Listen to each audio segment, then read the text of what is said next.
and distinguished guests. Welcome to have you here. I'll start out with, I like to think that my wife and I, we do all right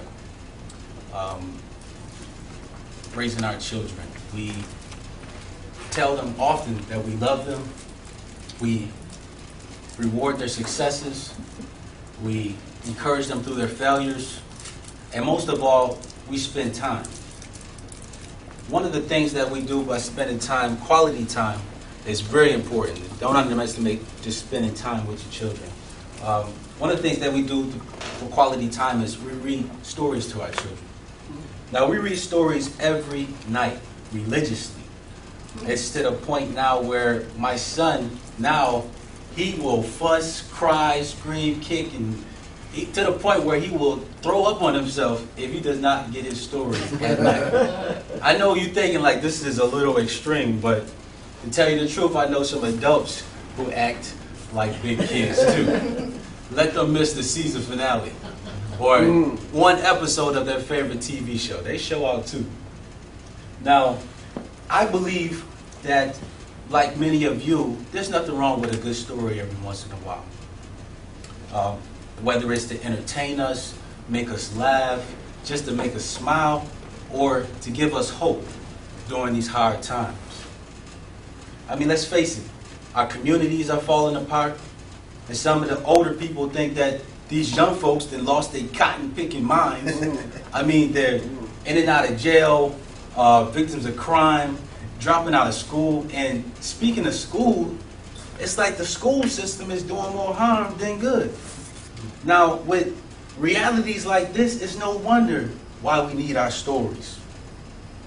It's no wonder why we want that comfort of a good story. But see, the problem is when we allow these stories to detach us from reality. You know what I'm talking about, those stories with that everything gonna work out theme, or stories with that change is gonna come ending. But a lot of us is on vacation time. This is reality check time, people. Things ain't gonna work out until we get up and work together to make them work. And change ain't gonna come until we become the change that we're waiting for. We need that same Sunday morning faith to be manifested into action. We need believers to become doers. We need empowerment that creates change from within. But you know what? I could talk about what we need all day and all night, but that's not going to change much now, is it? Because we all know what's going on. We know that there's something need to be done. How many of us is willing to supply what we need? Now, don't get me wrong. I'm not trying to put anybody on the spot today, okay? Because I wholeheartedly believe that change starts from within.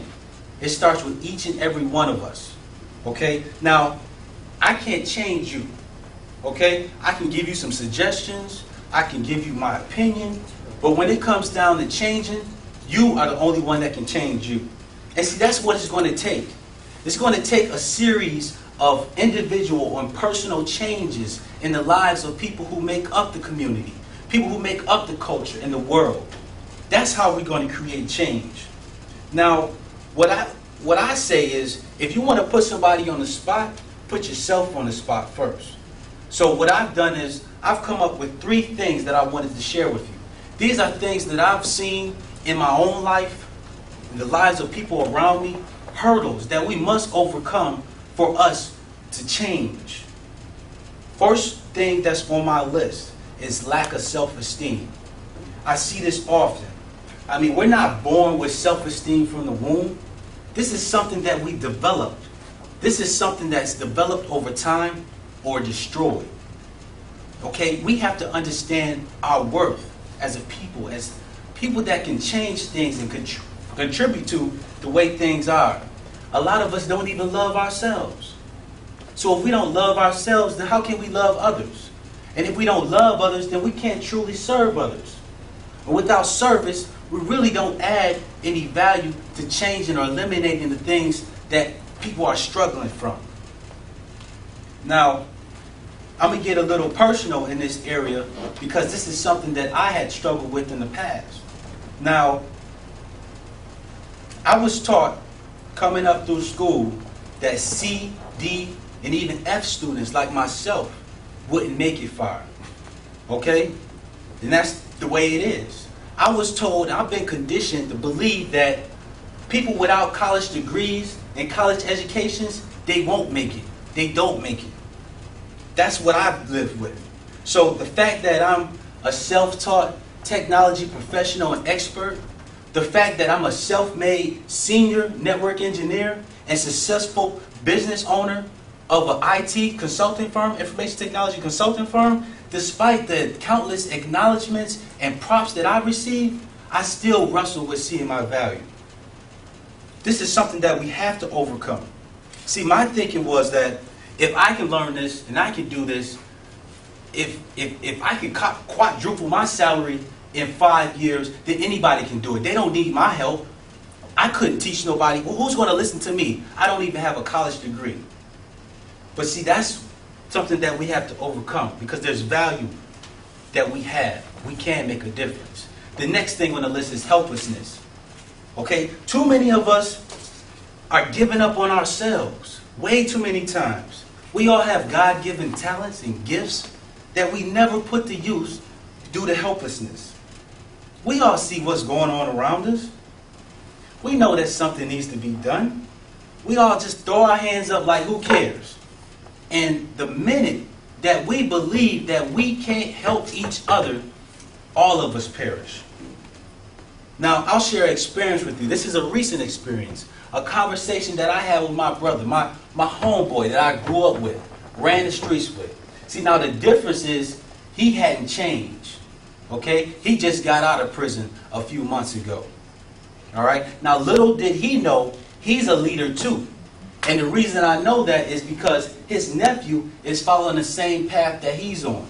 And nephew is locked up right now. I'm claiming him now. He's my nephew. Right? So I'm talking to my brother, my homeboy, and I tell him, look, man, I'm going to take these technology skills, all this knowledge, and I'm taking it to the hood. I'm about to teach these youngins this technology so they can get jobs, inspire them, and make them entrepreneurs. And you know what my homeboy said to me? He said, man, and he said it just like this. So hope I don't offend anybody. He said, man, them niggas in the hood ain't trying to learn nothing. And when he said that, it hurt me. Because I know that he's not the only one with that mentality of helpless, just giving up on people. And I can't be that way. And that's something that we have to overcome as a people, to reach out to people, and we can make a difference. Now, I didn't blow up on him right then and there, because little did he know, 2 days prior to us having that conversation, see, nephew called me from lockup, and he told me that he heard what I was doing. He told me that he'll be getting out soon, and that he started out on the right path, but kind of got in a tough situation, tried to take an easy way out of a difficult situation, and look where it got him. But see, he told me that he wants to be there for his daughter. He want to be a role model. And see, he got a thing for computers too. And he was asking me if I could just teach him and give him the skills so that he can get back on track. So at that moment, that's just one of those experiences that I've encountered that helps me know that I can help. We can make a difference. We do have value. Next thing on the list, and this is the last thing on the list, is lack of leadership. Now, some of you may believe that leadership is not for everybody, that everyone is not a leader. But the way I see it is, if you have younger siblings, then you're a leader. If you have children of your own, you're a leader. Whether it's at church, on your job, there's a leader inside you somewhere.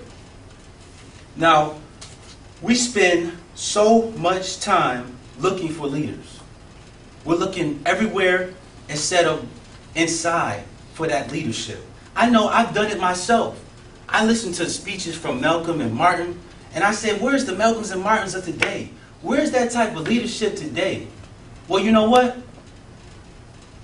Their spirits could be right in this room right now, inside of each and every one of us, fighting to get active and get to work. And we would never know it. So I'm going to conclude with this.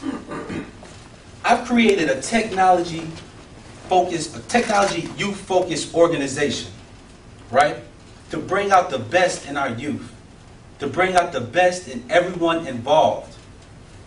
Now, this is an organization complete with programs that are educational, but yet fun and rewarding.